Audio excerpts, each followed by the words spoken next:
किताब है। इस किताब को अबू बकर ने पढ़ा, उमर ने पढ़ा, उस्मान ने पढ़ा, अली ने पढ़ा, 1 लाख से ज़ायद सहाबा ने पढ़ा तो उनके अंदर इनकलाब आ गया। पूरी दुनिया पे उनकी हुकूमत छा गई, पूरी दुनिया पे वो हुकूमत करने लगे। आज हम भी कुरान पढ़ते हैं, आप भी कुरान पढ़ते हैं, इस कुरान का असर क्यों नहीं होता? इस वास्ते कि जिस मकसद के लिए कुरान आया, समझ के पढ़ने के लिए, हिदायत, ये अल्लाह का लेटर है, अल्लाह का ख़त है, अल्लाह का मैसेज है। नौजवानों, तुम्हारे नाम तुम्हारा एक दोस्त मोबाइल के जरिए मैसेज भेजता है, अगर वो ज़बान तुम नहीं जानते तो क्या उसे डिलीट कर देते हो?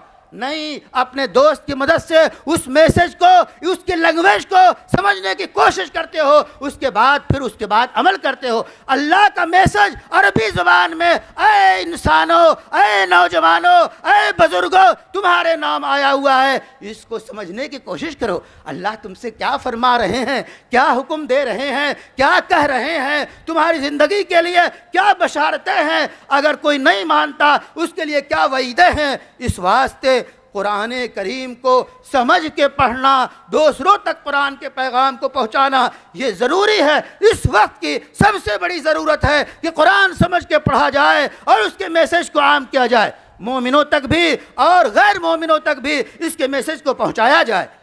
कुरान करीम ही हकीकी इत्तिहाद पैदा करने की वाहिद किताब है। वातसिमू बिहब्लिल्लाह, अल्लाह की रस्सी को मजबूती से थाम लो, वो है कुरान करीम।